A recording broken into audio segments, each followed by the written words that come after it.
Hello bachcho, let's read the question.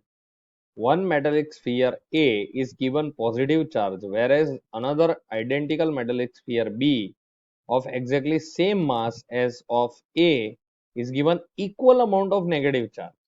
Then mass of A and mass of B still remains equal and same. Mass of A increases, mass of B decreases और मास of B increases. तो यहाँ पे हमें जो समझना है वो है charging and charge and charging. ये हमारा की कॉन्सेप्ट होगा। क्या होगा की कॉन्सेप्ट? ये हमारा होगा चार्ज एंड चार्जिंग। तो यहाँ पे चार्ज एंड चार्जिंग का मतलब ये है चार्ज एंड चार्जिंग।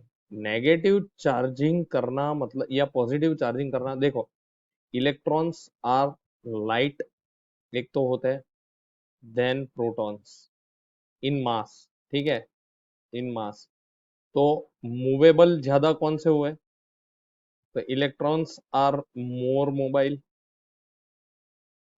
मोबाइल ऐसा बोल सकते हैं। तो कोई भी चीज को पॉजिटिवली चार्ज, तो पॉजिटिव चार्जिंग का मतलब क्या हुआ? पॉजिटिव चार्जिंग का मतलब हुआ कि भाई इलेक्ट्रॉन्स को हटाना, मतलब मेकिंग इलेक्ट्रॉन्स लेस।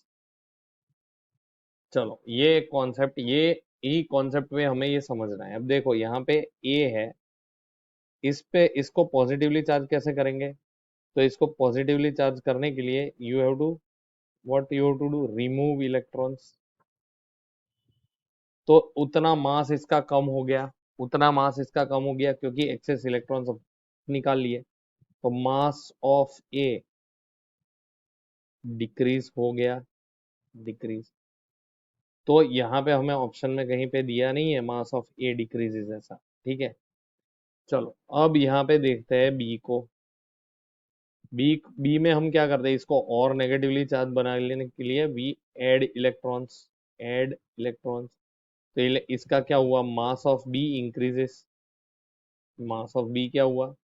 इंक्रीज हुआ। तो इसके ऊपर से हम क्या बोल सकते हैं कि हमारा जो आंसर आना चाहिए वो है answer D. Solution is D, mass of B increases. तो इसका मास बढ़ गया, क्यों? क्योंकि टोटल नंबर ऑफ इलेक्ट्रॉन्स इससे तो ए से तो ज्यादा ही हो गए, तो टोटल मास उसका बढ़ा, राइट। तो इसके ऊपर से हम बोल सकते हैं कि मास ऑफ बी इंक्रीजेस। तो यही हमारा फाइनल सॉल्यूशन होगा बच्चों। Hope you understood. Thank you and best of luck.